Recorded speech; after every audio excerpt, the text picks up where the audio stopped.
Amaravati outer ring road నిర్మాణాన్ని నిలిపివేసేందుకు AP high court నిరాకరించింది. Amaravati ORR alignment ను సవాల్ చేస్తూ దాఖలైన పిటిషన్పై విచారణ జరిగింది. ఈ క్రమంలో మెజార్టీ ప్రజాహిత వ్యాజ్యాలు రాజకీయ దురుద్దేశంతోనే దాఖలవుతున్నాయని హైకోర్టు వ్యాఖ్యానించింది. మౌలిక సదుపాయాల ప్రాజెక్టు విషయంలో తాము జోక్యం చేసుకోబోమని ఏపీ హైకోర్టు స్పష్టం చేసింది. పూర్తి డీటెయిల్స్ మా ఏపీ బ్యూరో చీఫ్ రామారావు అందిస్తారు. రామారావు.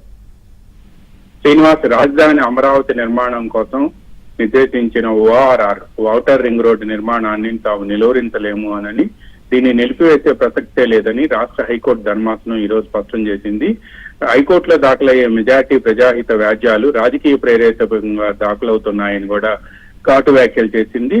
పిల్లిని సదుద్దేశంతో దాఖలు చేశారనే సందేహం కూడా తమకు వస్తుంది అని చెప్పి కూడా హైకోర్టు ధర్మాసనం అభిప్రాయపడింది. ఔటర్ రింగ్ రోడ్ ఎక్కడ నిర్మించాలో వ్యవసాయదారుడు ఎలా చెబుతారు అని కూడా హైకోర్టు ధర్మాసనం పిటిషనర్ ని నిలదీసింది.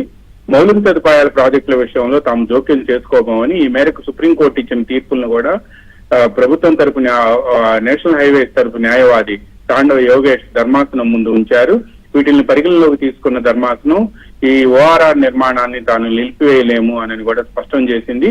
అయితే అదనపు వివరాలు సమర్పించేందుకు సమయం కావాలని కూడా పిటిషనర్ కోరారు. దీంతో కేసు విచారణ 2 వారాలకు వాయిదా పడింది.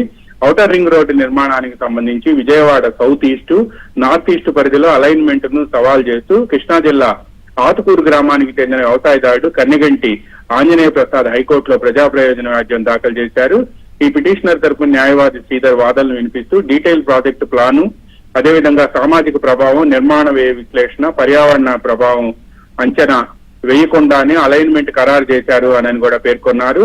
ఈ నేపథ్యంలోనే నేషనల్ హైవేస్ తరపున కూడా న్యాయవాది తాండవ యోగేష్ వాదనలు వినిపిస్తూ అలైన్మెంట్ నిపుణుల బృందం ఖరారు చేసిందని, ఇలాంటి విషయాల్లో కోర్టులు జోక్యం చేసుకోవడానికి వీల్లేదు అని చెప్పి సుప్రీంకోర్టు స్పష్టంగా చెప్పిందన్నారు.